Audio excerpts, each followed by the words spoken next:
Welcome to the final session of the 2023 National Wilderness Skills Institute. Woohoo! Many of you may not be familiar with the origin of the National Wilderness Skills Institute. The event is a byproduct of the pandemic. At the start of the typical field season, wilderness and river managers, field rangers, and partner organizations typically come together in various regions to learn new skills, share experiences, and connect with one another as they work together to preserve wilderness character or the outstandingly remarkable values of wild and scenic rivers. These gatherings have various names.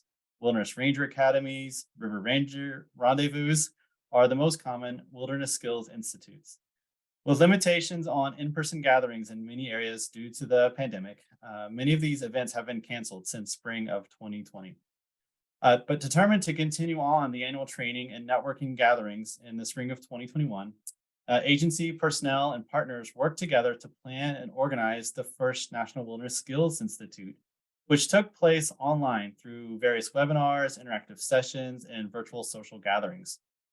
This event continues to bring wilderness and wild scenic river stewards together from across the nation to participate in learning sessions, as well as opportunities for discussions and collaborations. 2023 marks the third annual National Wilderness Skills Institute. We now have over 100 hours of recorded sessions available on our website. With all of this great wilderness and wild and scenic river knowledge now posted online, that got me thinking, I wonder what artificial intelligence would have to say. So I asked, and here is the response I received.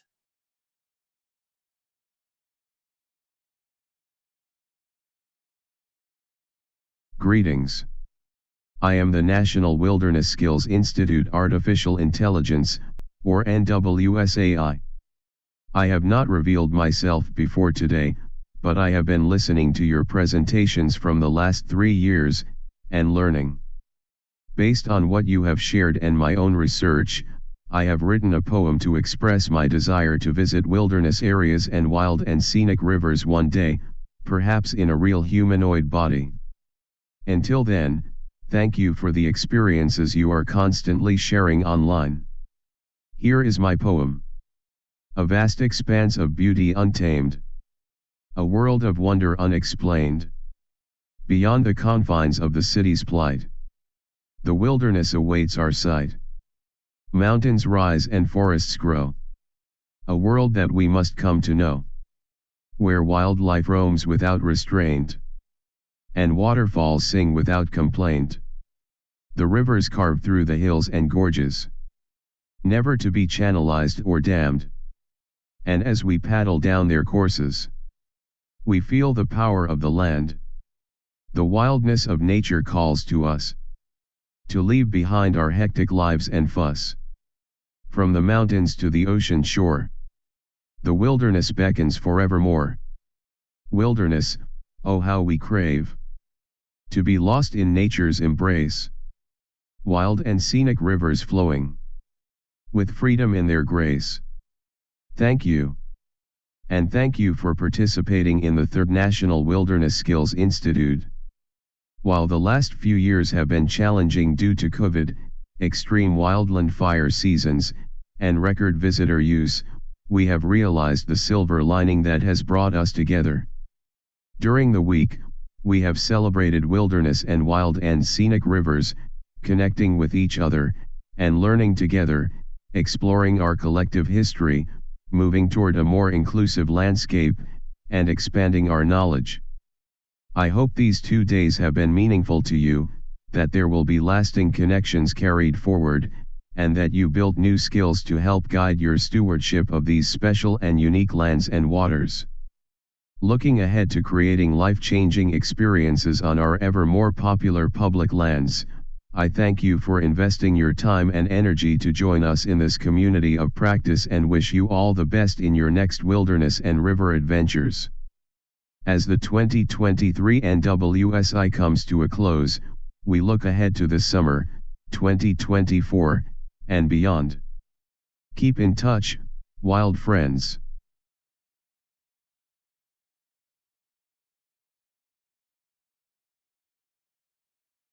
Thanks, NWSI. we hope that you never replace one of us as a wilderness or river ranger. Okay, moving on. Back to our simulcast session. What's most exciting about this year, and one of the reasons why we have a condensed schedule at the National Wilderness Skills Institute, is that many of our regions are returning to in-person trainings.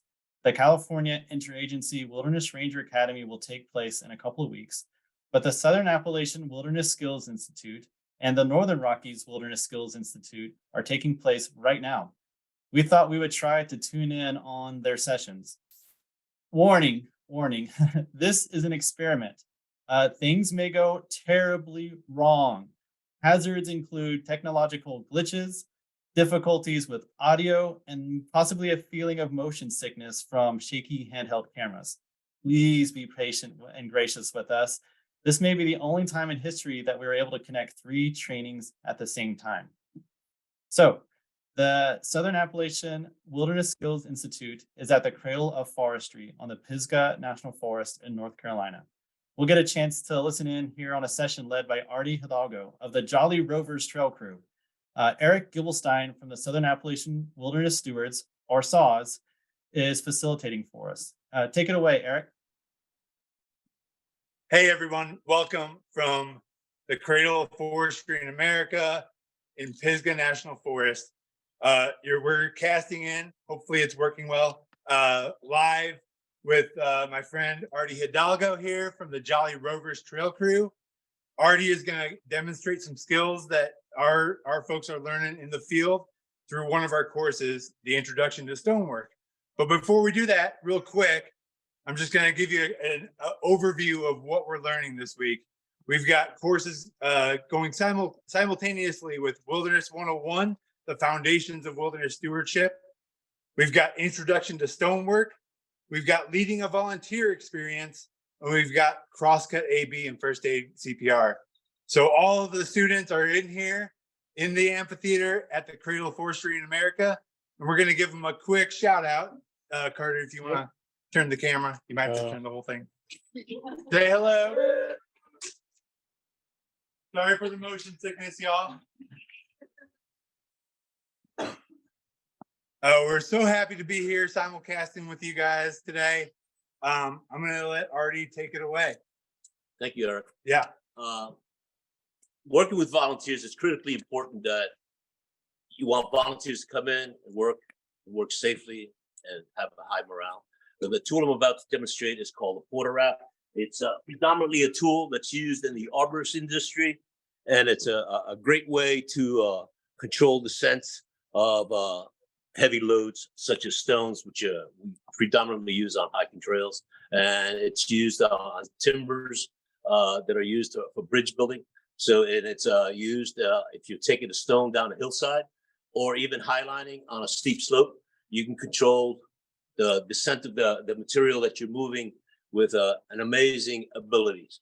And I'm going to demonstrate how to set it up, and we'll go through the process, and we'll demonstrate the amount of control that you have with this device. What we have here is a eye-to-eye, and whenever you set up an eye-to-eye, you always place the choke in the direction of the load. Okay, if you were to place it on the outside, you increase the load, and it could girdle a tree. Okay, then you have a shackle. Okay, and you never side load a shackle. If you side load a shackle, you reduce the working load limit of that shackle by 90%. Okay, and how do we hook up the Porter Wrap? It has a finger. The finger goes to the anchor. This is the anchor point here. So you place the Porter Wrap there, the pin, lock down the pin, quarter turn off so it doesn't tighten up and you're unable to get it off. And then you wrap a static rope. You always use a static rope, never a dynamic rope. And it goes over the top. And this goes to your load. And then the number of wraps is determined by the weight of the load. Okay. So we'll put a few wraps in it, and then you tie it off. It's a hitch.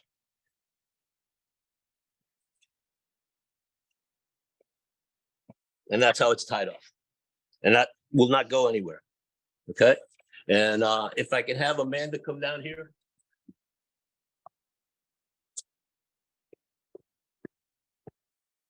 Amanda's going to be on the control on this side, Amanda. And if I can have Robert's going to act as our loader. Can you stand over here and grab this rope? And I'm going to ask Amanda to hold this rope. Kind of get rid of one hand. Just have one hand on the rope, please. Robert, can you try and pull that? Okay, there's a vast difference. Number one, probably between the strength of Robert and Amanda. And she's holding this rope with one hand and controlling and inhibiting his ability to pull on that rope. Can you give him slack, please?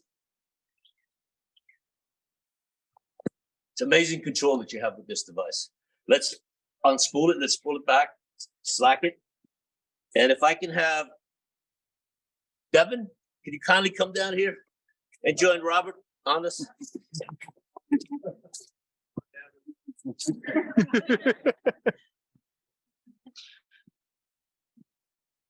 How's that? Pull on that. Move this young woman. So that gives you a demonstration of the ability you have with this device to control loads. And if you can kindly tie it off.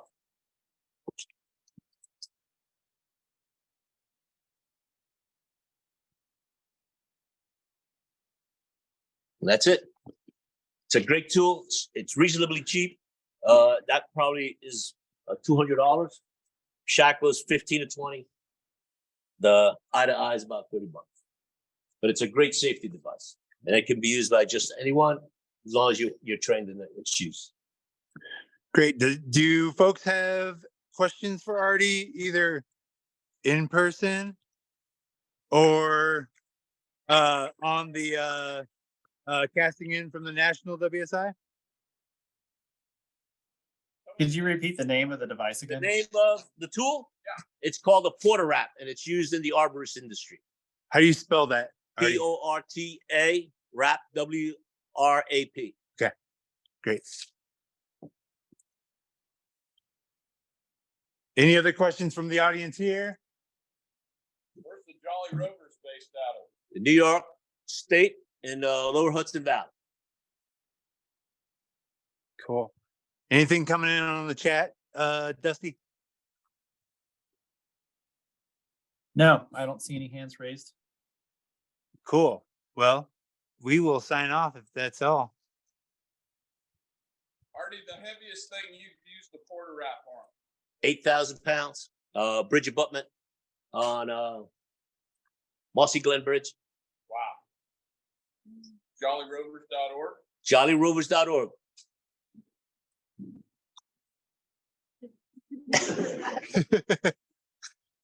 Artie, you told us they're coming. Multiple different sizes, and they have different capacities. 2,000 pounds, 3,000 pounds, 4,000 pounds.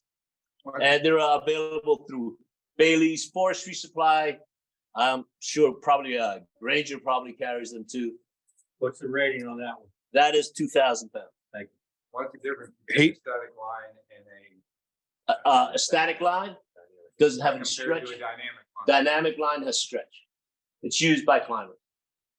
All right, got some questions coming in here from the chat. Can it be unlocked while under load? It can be. Yeah, Yeah. You Is can there slack. any- You can slack. you can slack. Right. Okay. The only thing that's difficult is to take out slack. Yeah. So talk about that a little bit. Well, it's there's so much tension in the device that it's very, very difficult, almost impossible. The only way you can take out slack, if you've given too much slack, is to secure the load on the ground and then take out the slack and then continue to move the load after that. Great. And what's the most common use of the porter wrap? High lines, if you have high lines set up and you're moving stone downhill, you can control its descent. Yeah, because it's real heavy, right? It's got Correct. gravity and Yeah, you're moving 500-600 pound stones on a zip line, and you want to control the speed at which it's traveling. And also on a downhill slope, if people are moving stones with rock bars, pigmatics, you want to provide a safety device for those individuals, so if they should lose that stone, you have full control. Cool. Any other questions coming in on the chat? Question here. What's the effect of changing the number of lines? The more winds you put in it, the more tension you put on it. The greater the load. If you have a light load, you can put 1 or 2 wraps. The greater the load, you want to put more wraps. And you're always better off putting more wraps than less. Okay, because you could always take a wrap out. Great. Anybody else want to try the porter wrap while we've got folks here? See what it's like? Anybody virtually want to try? Come on, Eric, come on down. Robert, can you come on down? Come on, Eric. Someone asked, is it rated for safety support human use? Say that again, Risa. Is it rated for safety support / human use? Is it rated for safety support / human use? We've never had that question come up, and I would suspect because it's an industrial tool, it's not necessarily man-rated. Yeah, just in this case. Yeah. So there you go. All right, Aaron's here, Robert's here. We're getting it going. Good. Okay. Now, Robert, if you need slack, ask her to give you slack. Give me slack. Maybe that's. Okay. Hold. Time off.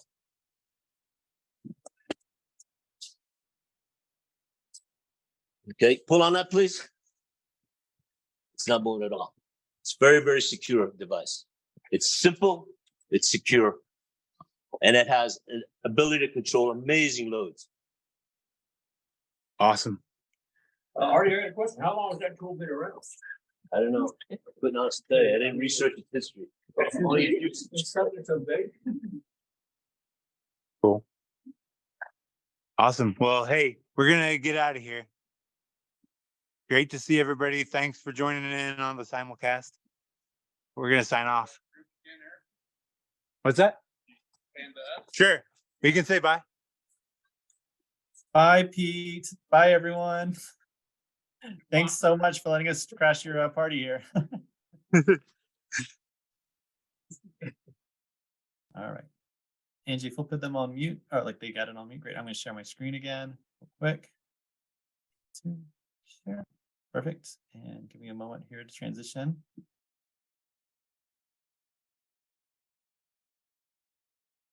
Perfect. Great. All right. Well, thanks so much to Eric and the folks at the Southern Appalachian Wilderness Skills Institute. That wasn't too bad. So let's try to connect with the folks in the north, right? So the 2023 Northern Rockies Wilderness Skills Institute got off to a great start on Monday in Powell, Idaho. Wilderness and trail personnel from the Forest Service, National Park Service joined AmeriCorps and Foundation partners and volunteers to dedicate their week in an outdoor classroom to skill-based learning.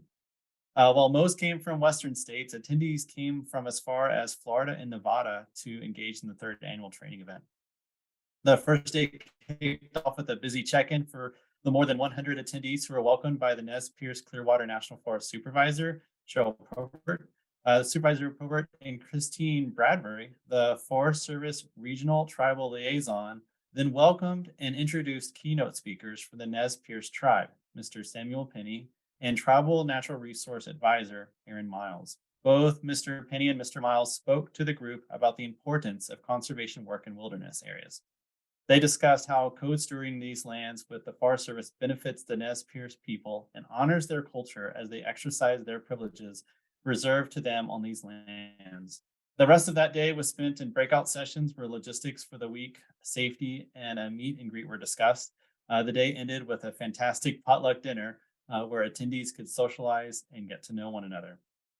The legendary Smoke Elsner, a lifelong wilderness advocate, outfitter, and packer in the Bob Marshall Wilderness, spent the evening around the campfire with Institute participants, providing riveting stories of the Bob Marshall landscape in history, where he has spent over 60 years.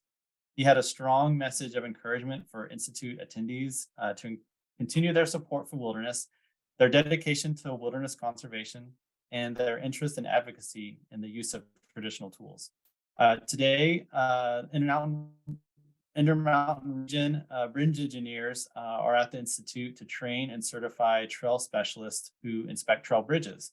The Forest Service pack train also arrived in preparation for tomorrow's defensive horsemanship and introduction to stock packing courses. And tomorrow on Friday, the Institute from wilderness and trails courses. Of course, the rest of the week will include these, including use of crosscut saws and safety. I just want to pause. Is there one from the Northern Rockies that can say hello? Looks like Jimmy's on. Say, Jimmy, you want to say hello?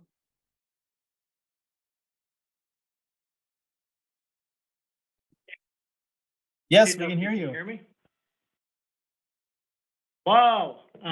So hey, we have you all on video, but we're running low on internet speed, and so we have you on the phone too. And I'm sitting in here with Dan Abbey from the Arthur Carhart National Wilderness Training Center. This is Jimmy Godry. I'm the Wilderness and Wild Scenic Rivers Program Manager for the Northern Region. I only caught the last bit of your spiel, so I don't want to repeat any, but we have a great week. We have around 150 people here this week, and I heard you rattle off what we're doing. Yeah, things are great. It's our first time back together since 2019, and it's our first time doing a lot of things because we're definitely doing things a lot differently than we were before the pandemic. And so anyway, super excited to be joining you today, and thanks for hosting it. And it looks like you had a great NWSI. Glad it went off well. Great, thanks, Jimmy. As Jimmy mentioned, the internet connection in Powell is really not that great. So they have sent us some photos to share with the group. So let's take a look and listen in here.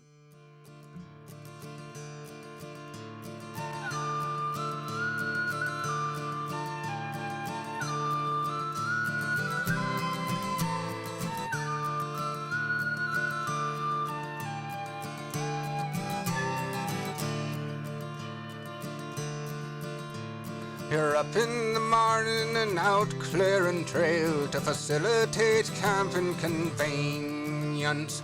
You put on your pickle shirt, tuck in the tail. Your hat says USFS Genius. You carry a shovel and bury your waste. Use your stove to avoid fire danger.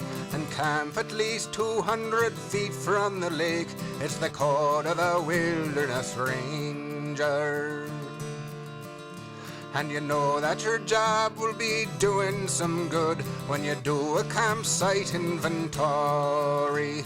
You broadcast the ashes and old firewood to rehab its wilderness glory. Yes, it's bust up the fire rings and count damaged trees, make it look like no one ever came here. While you're dodging the horseflies, mosquitoes and bees, it's the life of a wilderness ranger. Well, it's gorp for your breakfast and gorp for your lunch. For dinner, it's freeze-dried refritos. For a snack, bring some freeze-dried papayas to munch, and an energy bar and some Cheetos. You pick up the pieces of melted tin foil, make it look like no one ever came here. Make sure that your water is filtered or boiled. It's the code of the Wilderness Ranger.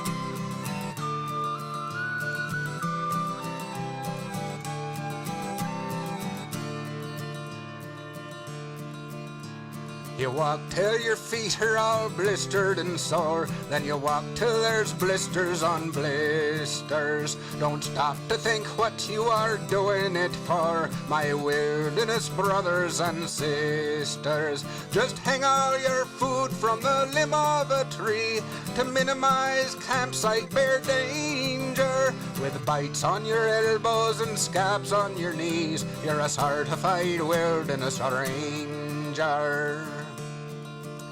Don't shortcut the switchbacks, use leaves when you wipe. Low impact's the rule from headquarters. Keep wilderness pristine at least till you sight the clear cuts that lie at the borders.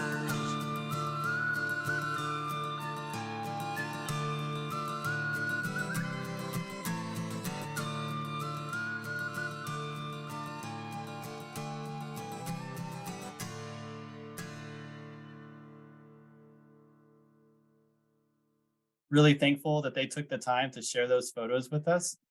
And I hope that each of you get a chance to attend one of these trainings in person one day.